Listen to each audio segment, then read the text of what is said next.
no evento que ocorrerá em Santa Rita amanhã. Boa noite a todos. Esse evento de hoje aqui está dando sequência ao 70º.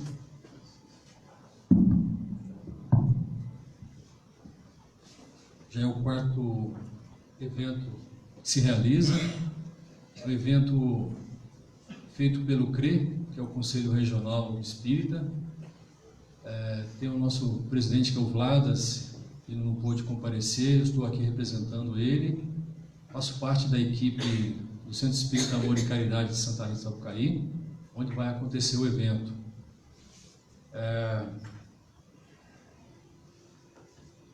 Serão 4 palestrantes, será a partir das 8 horas, as inscrições podem ser feitas no local, pode ser de acordo com a disponibilidade também daqueles que querem participar, não necessariamente deve ser o dia todo.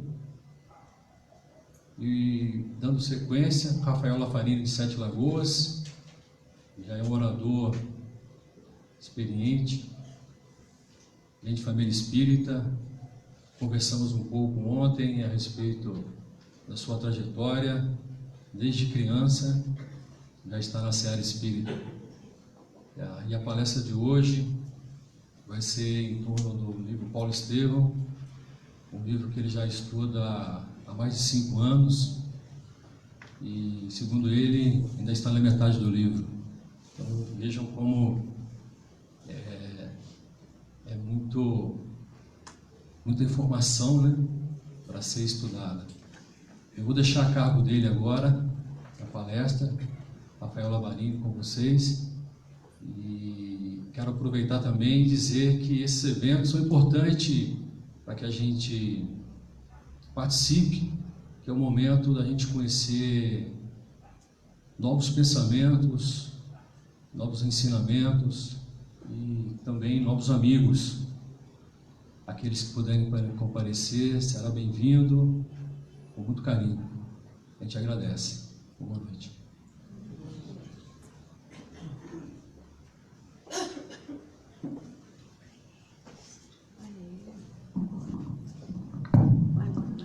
Boa noite a todos.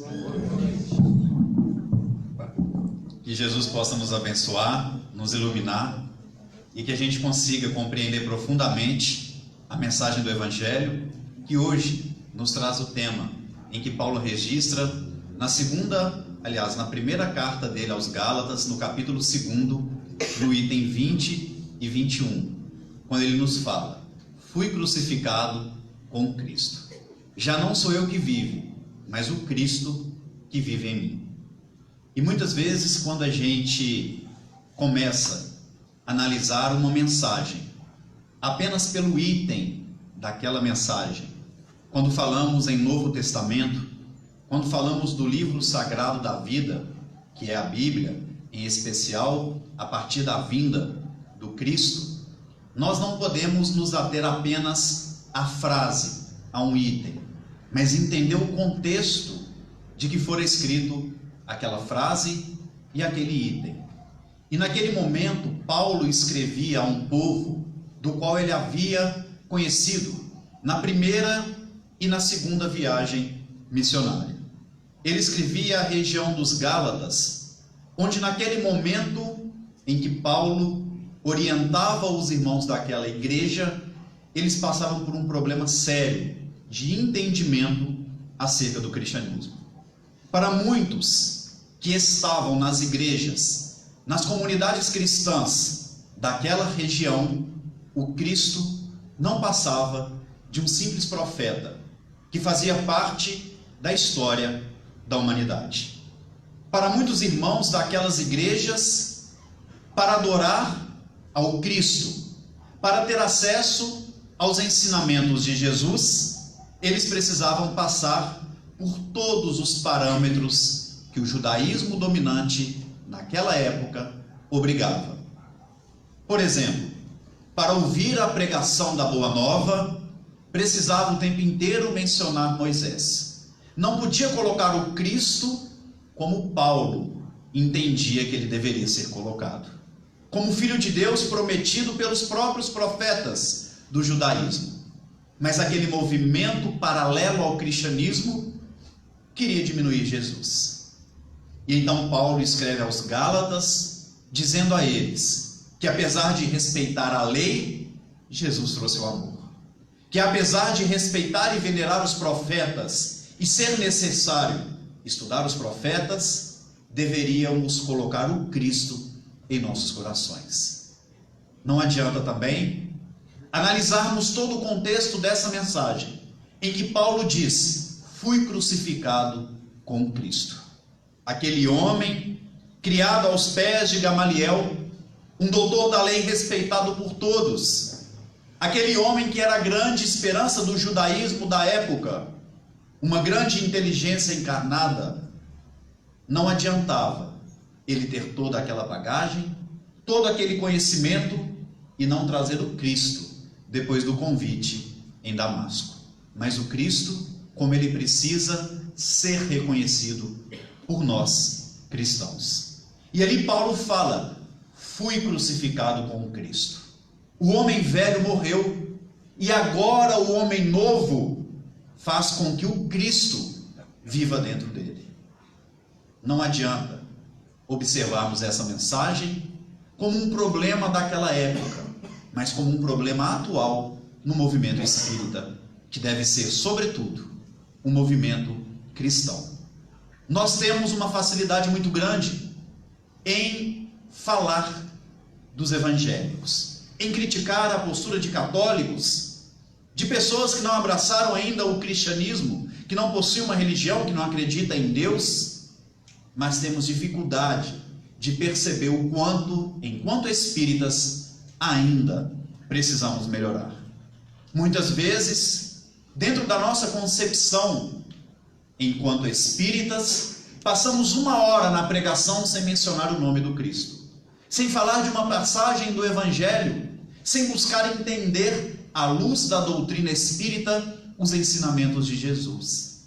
Ah, Rafael, mas o espiritismo também é ciência, é filosofia, não apenas religião. Concordo. Mas mesmo se abordarmos temas relacionados à filosofia, mesmo se abordarmos temas ligados à ciência, como a própria mediunidade, precisamos trazer o Cristo como grande exemplo para as nossas vidas. Perguntaram Chico Xavier: qual a melhor definição de doutrina espírita?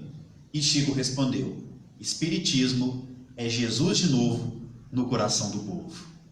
E não há, na história da humanidade, nenhum personagem que substitua o Cristo em nossos corações. No capítulo 13º do Evangelho de João, vamos perceber o Cristo ceando com seus discípulos pela última vez antes da conhecida crucificação. A última reunião de Jesus com seus discípulos, e a gente presume que ali foi dado a eles orientações muito especiais, porque eram os últimos instantes, o último momento que ele reunia com seu colégio apostólico. Após a refeição, a primeira postura do Cristo foi se vestir como um escravo e ali começar a lavar os pés de cada um dos seus seguidores, e ao final dizer a eles: vós me chamais de Senhor e Mestre, e dizeis bem, porque eu o sou.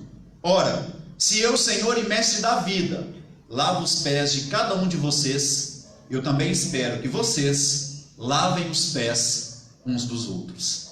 Mostrando que a primeira postura que ele tivera naquela reunião tão importante foi demonstrar que o verdadeiro cristão precisa estar apto a servir, precisa carregar como sua marca a humildade.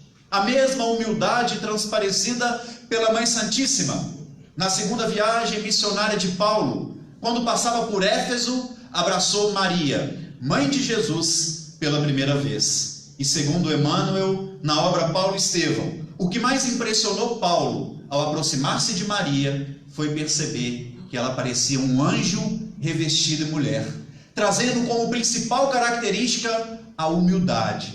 E o que mais emocionou Paulo no discurso da Mãe Santíssima foi a fala dela acerca daquele dia memorável em que Jesus nascera. a fala de Maria, registrada por Lucas, um evangelho escrito sob a influência da mãe de Jesus e sob a orientação de Paulo. E ali, Gabriel, aquele espírito de luz que tutelou José e Maria, que tutelou Zacarias e Isabel nos primeiros anos de nascimento do Cristo e ainda antes de Maria conceber Jesus, apareceu aos pastores do campo, que segundo Lucas trabalhavam naquela simbologia da simplicidade em alta madrugada. Aquele que quer ter o Cristo em seu coração precisa ter simplicidade, precisa estar disposto a servir e a trabalhar. Alegrai-vos e não tenhais medo, disse Gabriel àquela gente simples, porque hoje em Belém de Judá vos nasceu o Cristo, que é o Senhor. O verbo nascer não precisa de complemento verbal. Ninguém fala te nasceu seu filho, vai te nascer sua criança. Mas ali, Gabriel usa um complemento, porque o Cristo não precisava nascer para evoluir. Ele veio à terra por misericórdia a cada um de nós. Vos nasceu o Cristo, o Senhor. Um sinal será dado para que o reconheça. Encontrarás ele numa manjedoura, ou seja, no local onde os animais se alimentavam, envolto em panos, trazendo novamente o sinal da simplicidade. O discurso de Jesus, durante toda a sua existência na terra, certamente foi um discurso que alcança corações e permanecerá alcançando até hoje, mas não temos dúvidas que o maior discurso, o discurso do Cristo que até hoje consegue emocionar as pessoas que ouvem, é o discurso das bem-aventuranças. A primeira bem-aventurança: bem-aventurados os pobres de espíritos, porque alcançarão o reino dos céus. Novamente trazendo a simplicidade, e nós não conseguiremos atingir nenhuma outra bem-aventurança se não tivermos o coração simples. Jesus não fará morada dentro de nós se não tivermos a simplicidade. Jesus, portanto, na última reunião com seu colegiado apostólico, se veste como um escravo e ali, colocando-se aos pés deles, lava os pés, pois era uma atitude comum dos escravos com seus senhores na época em que Jesus viveu aqui na terra. Logo após lavar os pés dos discípulos, disse a eles: ficais atentos, pois um novo mandamento vos dou, que amai-vos uns aos outros como eu vos amei. Ora, será que o Cristo ainda não havia falado do amor? Havia. Mas até aquele momento Jesus falava do amor de Deus. Ele esperou uma vida inteira para que no final de sua existência ele falasse do seu amor, do seu testemunho. Amai-vos uns aos outros como eu vos amei. Por pouco tempo estarei convosco. É chegado o momento do Filho do Homem ser glorificado. Imaginemos nós, meus irmãos, quanta angústia, quanta incerteza, quanta tristeza, quanto medo não sentimos ao saber que um ente amado está se aproximando de seu desencarne. Ao receber a notícia que alguém muito próximo ao nosso coração está com uma doença muito grave, o que sentimos? Qual emoção nos move nesse momento? Qual emoção deveria ter tomado conta dos discípulos de Jesus quando ele anunciou que a sua morte estava chegando? Senhor, como conseguiremos saber o caminho sem ter tua presença conosco? Eu sou o caminho, a verdade e a vida. Ninguém vem ao Pai senão por mim. E eles então insistiam: mas nós não sabemos como lidar sem a sua presença. A nossa alma necessita de ti. E é verdade, nossa alma necessita do Cristo acima de tudo. Porque só o Cristo nos traz a mensagem e o abrigo da paz e da esperança. Somos movidos pela dor. Estamos irmanados nesse momento pelo sofrimento. De forma errônea, repetimos muitas vezes que aquele que entra na casa espírita, aquele que não entra na casa espírita pelo amor, virá pela dor. Todos nós somos movidos pela dor. Chico Xavier conheceu o espiritismo pelo sofrimento. Imaginemos nós, precisamos da dificuldade para enxergarmos a mensagem do Evangelho. E ali os discípulos sofriam. Sofriam porque Jesus anunciava que não estaria mais presente na vida deles, como sofreremos se não tivermos o Cristo em nossas vidas, que às vezes nos visita parecendo um fantasma, parecendo um processo obsessivo, mas é a oportunidade da nossa regeneração, da nossa redenção espiritual. Jesus, portanto, percebendo o medo, percebendo o desespero e a tristeza que tomara conta do coração dos seus discípulos, ainda que ele falasse da mensagem do amor, ele disse aos seus discípulos: não se turbe o vosso coração. Crede em Deus, crede também em mim, porque na casa de meu Pai há muitas moradas. Se assim não fosse, eu já vos teria dito. O Cristo, portanto, trouxe a mensagem da imortalidade da alma, porque o Evangelho de Jesus é a força do amor capaz de triunfar a própria morte do corpo físico. Como é bom sabermos que reencontraremos com o nosso ente amado que nos antecedeu na chamada morte do corpo físico. Como é bom sabermos que naquele dia, onde o nosso coração está apertado e a saudade parece não ter fim, Deus proporciona encontros no mundo espiritual com aqueles que amamos e nos antecederam na vida além da morte física. E ali Jesus pede para que os discípulos acalmem o coração. A vida não existe só na terra. Precisamos olhar acima das questões materiais. Mas o Cristo permanece orientando os discípulos e ainda fazendo uma promessa que se cumpre alguns séculos depois: se me amais, guardai os meus mandamentos.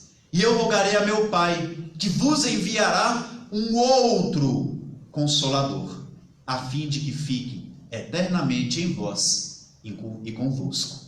O Espírito de verdade, que o mundo ainda não conhece, mas vós o conheceis. E ali o Cristo, então, nos fala de um Consolador prometido. A mesma fala que Allan Kardec traz ao codificar a doutrina espírita, através do Pentateuco.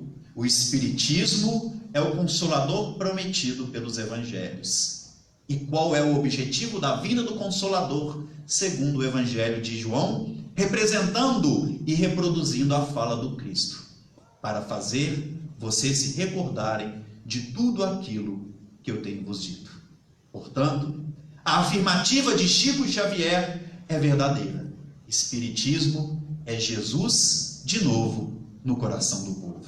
E não há, na história da humanidade, nenhum personagem que substitua o Cristo em nossos corações. E da mesma maneira que Jesus dizia àquele povo judeu: eu não vim destruir a lei, mas cumpri-la, o Espiritismo fala o mesmo. A primeira revelação foi a justiça por excelência. Não conseguimos ser virtuosos se não tivermos o senso de justiça. Não conseguimos amar o pai e a mãe se não aprendermos através da disciplina o respeito ao pai e à mãe. Moisés precisou vir primeiro para trazer a lei, a moral, o que pode, o que não pode, o que é certo e o que é errado, para que o Cristo trouxesse as virtudes e enriquecesse as nossas vidas. E o Espiritismo vem apenas trazer para uma linguagem atual todos esses ensinos. Nos recordamos, nesse momento, de um profeta que é imortalizado e conhecido como sendo o profeta crístico, o profeta que mais sentiu a vinda de Jesus. Os profetas nada mais eram do que médiuns. Médiuns evangelizados, segundo Emmanuel. Os profetas de antigamente é o mesmo que os médiuns evangelizados dos dias atuais. No livro A Caminho da Luz, Emmanuel nos traz uma informação de que Jesus preparou o seu processo encarnatório no que se diz respeito ao seu perispírito e toda aquela pleiade de espíritos que iriam contribuir com a obra do Evangelho na Terra cerca de 1000 anos antes da encarnação. Por isso que quando pegamos o Velho Testamento, todos os profetas que nasceram nesse período de 1000 anos até a vinda de Jesus não apenas profetizavam a mensagem de um Deus único, comum àquele povo judeu, não apenas falavam para acreditar em um Deus único e terem esperança, mas falavam já do Filho de Deus que viria salvar a humanidade. Destacamos o profeta crístico, chamado Isaías. No capítulo 53 do seu livro, Isaías vem nos falar que o Filho de Deus, cerca de 800 anos antes do nascimento do Cristo, que o Filho de Deus nasceria de uma virgem. Não apenas na concepção fisiológica, mas uma mulher pura. Uma mulher que já havia alcançado uma evolução espiritual que fazia com que ela conseguisse receber aquele que era o Senhor da vida. Aquele que o próprio João, no capítulo 1 do seu evangelho, disse: antes que o mundo existisse, ele já era. Antes que o planeta Terra existisse, Jesus já era um espírito puro. Ele plasmou o próprio planeta, como o livro A Caminho da Luz, e como João fala no evangelho. O verbo se fez carne. O verbo é a ação, mas para receber aquele verbo, para receber esse Senhor, uma alma iluminada nascerá de uma virgem, nascerá de uma mulher pura, Maria de Nazaré. Isaías permanece dizendo: homem de dores, experimentado nos trabalhos. Jesus sofreu. Sofreu ao ponto de ser preso injustamente, de ser assassinado na frente da sua própria mãe, também de forma injusta. Mas Isaías fala: homem de dores, experimentado nos trabalhos, aos olhos do mundo não terá beleza e formosura, porque ele trouxe a humildade, que na época significava covardia. Homem de dores, experimentado nos trabalhos, aos olhos do mundo não terá beleza nem formosura, será levado como uma ovelha em meio a pastores, mas estará ao lado de lobos, pois será crucificado injustamente entre dois criminosos. Profecia de Isaías, no capítulo 53. Mas enxugará para sempre as lágrimas da face da terra, porque trará para a humanidade a grande mensagem da imortalidade. Vejam como um profeta conseguiu, 8 séculos antes do nascimento de Jesus, sentir a sua presença. Jesus não veio destruir a lei, mas cumprir aquelas profecias. O mesmo Isaías, no capítulo 42 do seu livro profético, vem nos falar: voz do que clama no deserto, endireitai as veredas para a vinda do Senhor. A voz que clamava no deserto, segundo o conhecimento daquele povo judeu, daquele povo que adorava os 10 mandamentos de Moisés e os profetas, era um outro profeta, mais antigo que Isaías, chamado Elias. Voz que clama no deserto. Faziam menção a esse profeta, que temos a sua história relatada também nas Escrituras Sagradas, em especial no livro 2 de Reis, quando nos fala de Elias. Nos fala que era um homem que pregava e que clamava no deserto da Judéia, que costumava vestir uma roupa de couro de animal, usando um cinto na altura da cintura, se alimentando de gafanhoto e mel. Voz que clama no deserto. Ou seja, Isaías fazia menção ao profeta Elias: endireitai as veredas para a vinda do Senhor. Ele prepararia os caminhos para a vinda do Senhor, demonstrando para a gente que se Isaías acreditava que um profeta que já havia morrido voltaria para preparar os caminhos para o Senhor, aquele povo acreditava em reencarnação. Basta analisarmos ainda no Velho Testamento o livro de Job, no capítulo 14, quando ele nos fala: findando-se os dias da minha existência terrena, esperarei, porque a ela voltarei novamente. Acabando os dias da minha vida terrena, esperarei na erraticidade, porque a ela, a vida terrena, voltarei novamente. O último dos profetas, Malaquias, no último capítulo do seu livro, capítulo 4, um livro pequeno, itens 4, 5 e 6, último parágrafo. No final da última obra do Velho Testamento, Malaquias vem nos falar de uma maneira ainda mais clara sobre a volta do profeta Elias. Antes do grande e terrível dia do Senhor. Elias há de voltar, para fazer com que o coração dos pais se volte ao coração dos filhos, e o coração dos filhos se volte ao coração dos pais. E ali, ele não só fala que Elias reencarnaria, porque voltar para a terra, depois de ter sido desencarnado, só através da reencarnação. Mas ele fala que seria antes de um grande e terrível dia, porque o Cristo trouxe uma mensagem que incomoda. Vir na casa espírita nos esclarece, nos traz esperança, mas precisa também incomodar para a gente mudar. E a mensagem do Cristo nos demonstra que todos nós ainda precisamos sofrer muito para a transformação de nós mesmos. Todos nós precisamos movimentar a potência espiritual. Fomos criados simples e ignorantes, mas podemos ser um espírito puro, como Cristo é. Mas não é fácil. Sair de casa no domingo à tarde, no momento em que teoricamente é o nosso descanso, para visitar um preso desconhecido, não é para qualquer um. Estive preso, fosse me ver, disse Jesus. Paulo, escrevendo aos Hebreus, ainda vai além. Visite os presos como se estivesse preso com eles. Visitai os presos como se estivesse preso com eles. Ah, Rafael, mas você pegou pesado, logo criminoso, logo preso. É a coisa mais difícil. Será que a gente tem saído de casa para ir de encontro aos aflitos da alma, como Jesus fazia? Será que a gente tem ido aos orfanatos, proporcionar alegria àquelas crianças, aos asilos, aos moradores de rua? Ou muitas vezes, quando vamos visitar um morador de rua, a gente escolhe, aqueles ali eu não vou fazer, porque eles usam droga. Eu não vou aproximar. Eu vou naqueles outros que são mais tranquilos. Será que o Cristo escolheria? Será que o Cristo escolheu? E ali a gente percebe que, de fato, a vinda do Cristo é terrível, porque nos mostra que ainda nos compete servir e trabalhar muito para a transformação de nós mesmos. Mas Malaquias vai além, falando qual era o objetivo da reencarnação, não a reencarnação de Elias, mas o processo reencarnatório, fazer com que o coração de pais e filhos se volte uns aos outros. Emmanuel vem nos falar, através da mediunidade de Chico Xavier, que a reencarnação não erra o endereço. Estamos na casa certa, com os pais certos, com o esposo e com a esposa certa, com os filhos corretos. Porque só através disso conseguiremos neutralizar todas as nossas dificuldades do passado.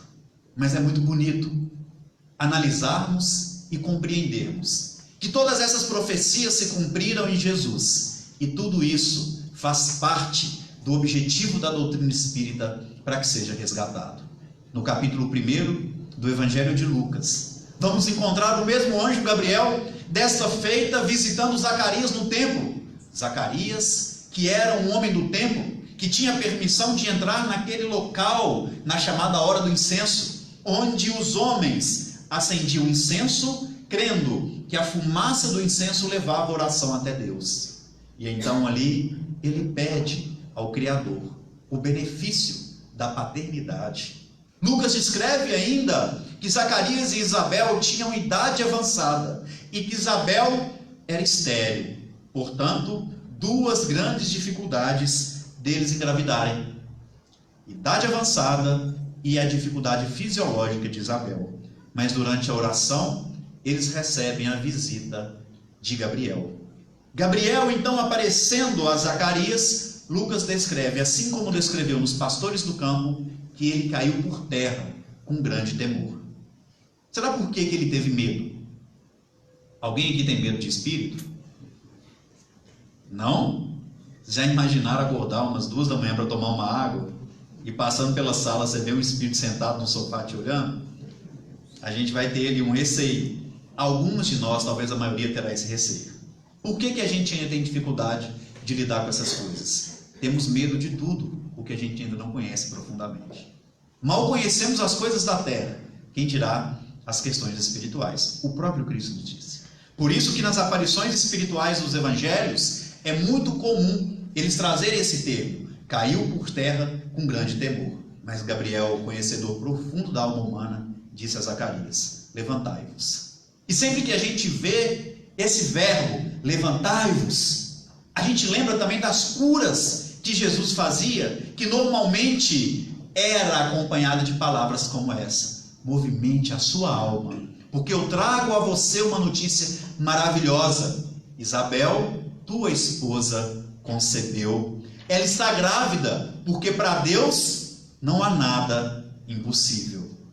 Colocarás o nome na criança de João, mas virá diante dele o espírito e a virtude de Elias, para fazer com que o coração dos pais se volte ao coração dos filhos, e o coração dos filhos se volte ao coração dos pais. Olha que maravilha aprendermos o Velho Testamento encaixando com os acontecimentos do Novo.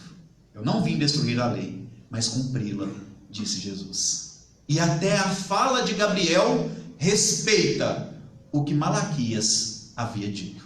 A fala de Gabriel, registrada por Lucas, que certamente ouviu os relatos de Maria de Nazaré, nos afirma o processo reencarnatório, não apenas como promessa no Velho Testamento, mas como realidade. Capítulo 1 do Evangelho de Mateus. Jesus é batizado por João o Batista, o seu primo consanguíneo.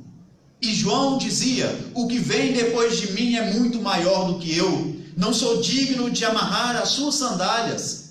Então, quando Jesus aproxima de João Batista, que costumava pregar no deserto da Judéia, próximo ao Rio Jordão, que usava uma roupa de pele de carneiro, com um cinto na altura da cintura, e se alimentava de gafanhoto e mel, os mesmos hábitos de Elias, disse ao Cristo: como vem o Senhor da vida até mim, eu que preciso ser batizado por ti? E Jesus, extremamente respeitoso com as Escrituras Sagradas, disse: temos que cumprir o que a lei nos fala.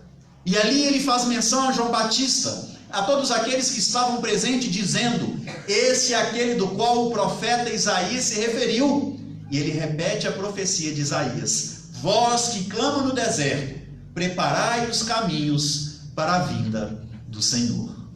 Capítulo 10 do Evangelho de Mateus. Jesus reúne-se com seus discípulos e ali dá a eles algumas orientações, como por exemplo é registrado a partir do item 4.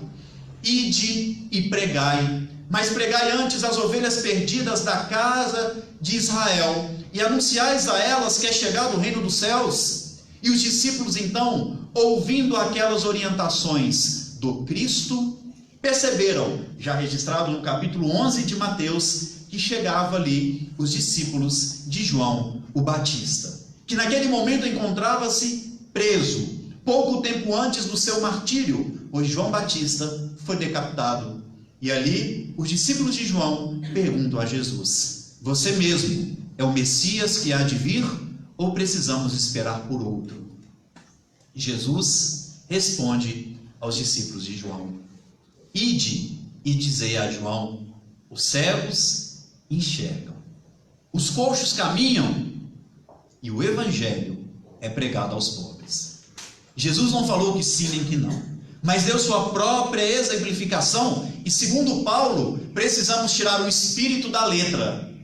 Os cegos enxergam, não apenas na concepção fisiológica, os coxos caminham, não apenas na concepção fisiológica, mas o evangelho nos faz enxergar a vida de uma maneira diferente e caminhar por um caminho diferente, por mais que aquele caminho nos leve a uma porta estreita, por mais que aquele caminho seja doloroso. Aquele que perseverar até o fim será salvo. Conhecereis a verdade, e a verdade vos libertará.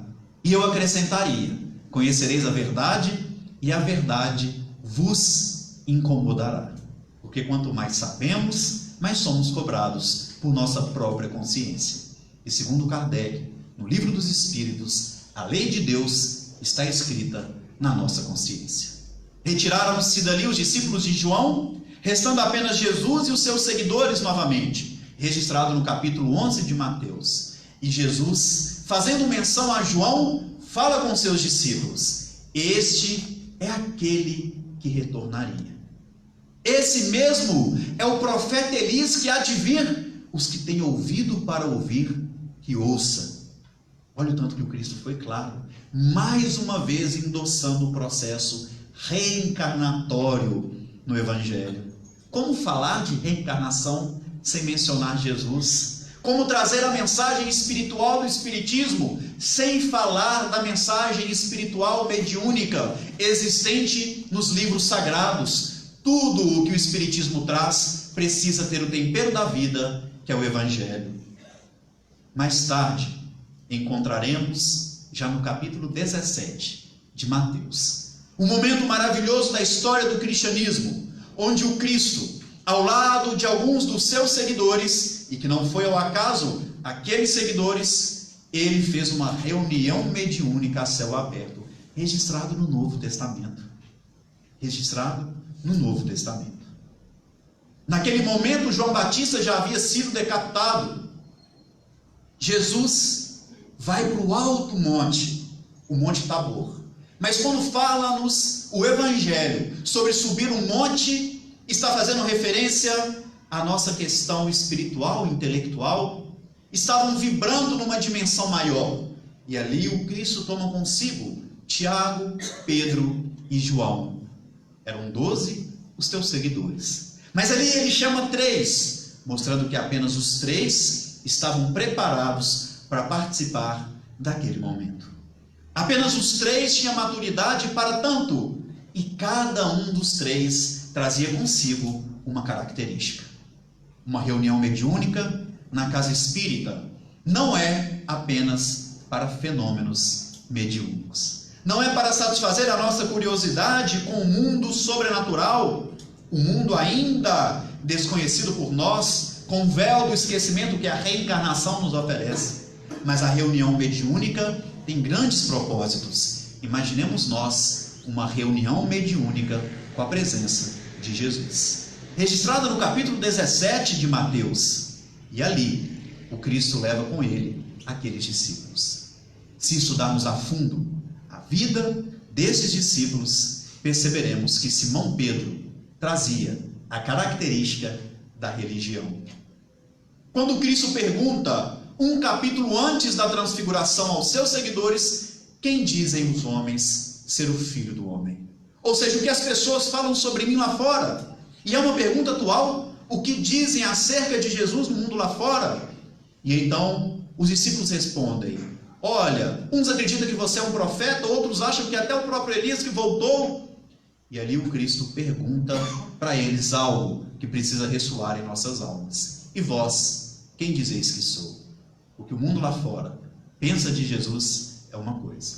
Nós, enquanto cristãos e espíritas, pensamos e vivemos pelo Cristo é diferente. Os discípulos mantiveram em silêncio, rompido por Simão Pedro, que respondeu, tu és o Cristo, o Filho de Deus vivo. Bem-aventurado és tu, Simão Pedro, porque não foi a carne nem o sangue que te revelou, mas o meu Pai que estás nos céus. E em verdade eu vos digo, tu és rocha, e em cima dessa rocha edificarei a minha igreja. Pedro foi o discípulo da religião. Sob o seu alvitre generoso, fundou o primeiro templo religioso da história humana, a Casa do Caminho.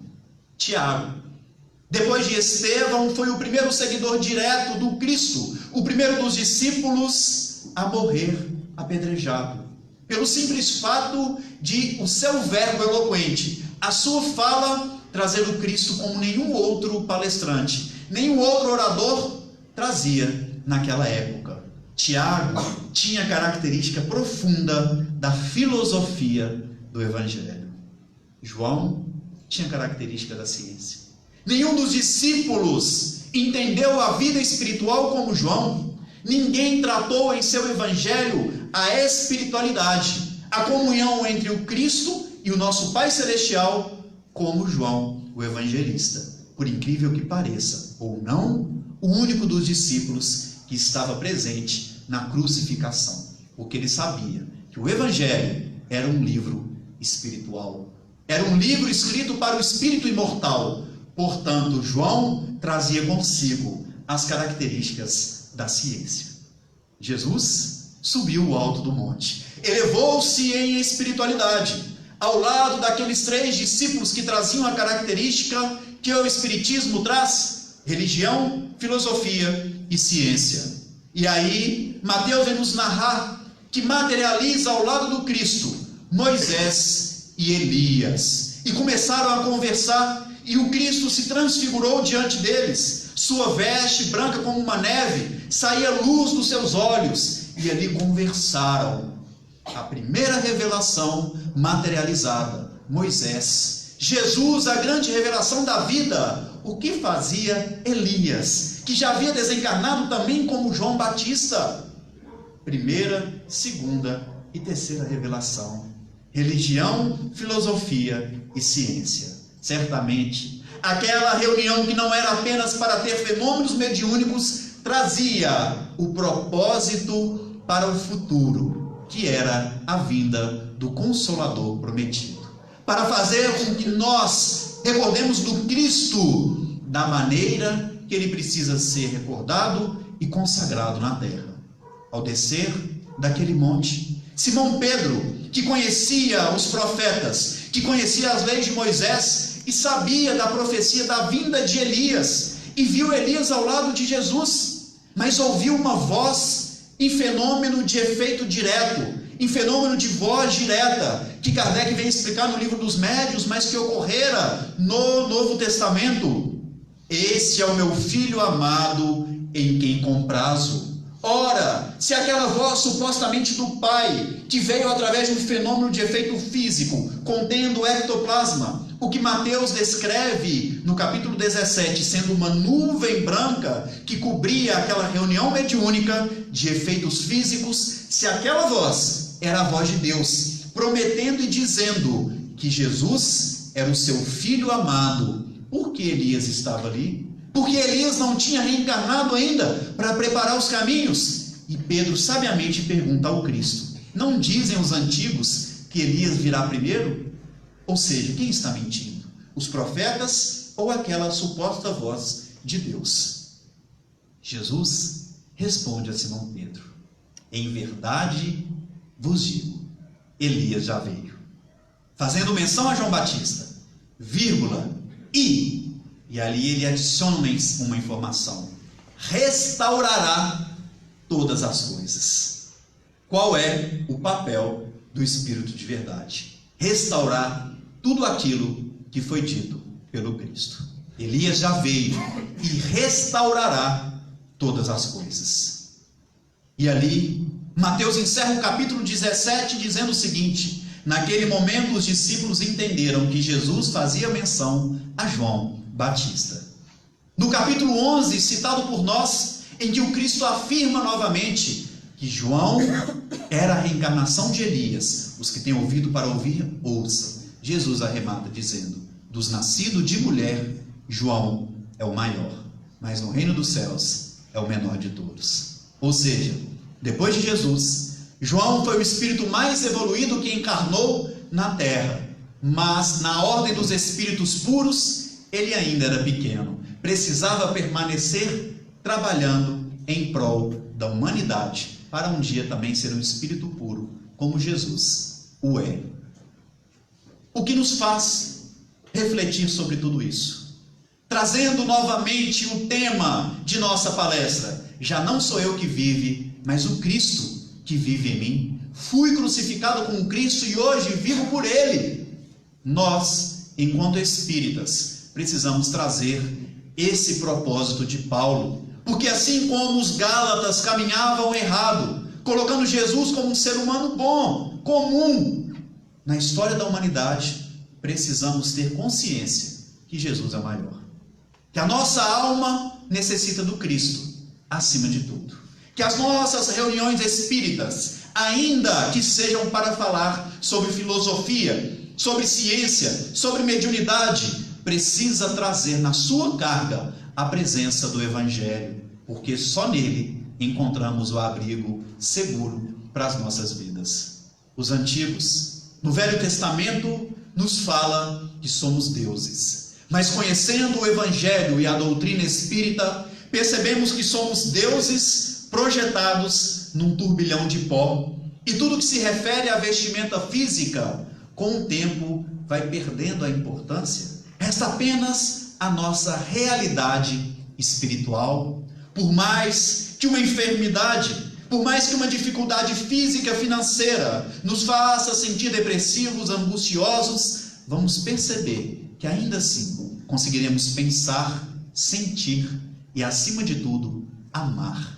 E que o Cristo abençoe a vida de cada um de vocês, para que um dia nós possamos, com a coragem necessária, também poder dizer: fui crucificado com Cristo. Já não sou eu que vivo, mas o Cristo que vive em mim. Muita paz a todos.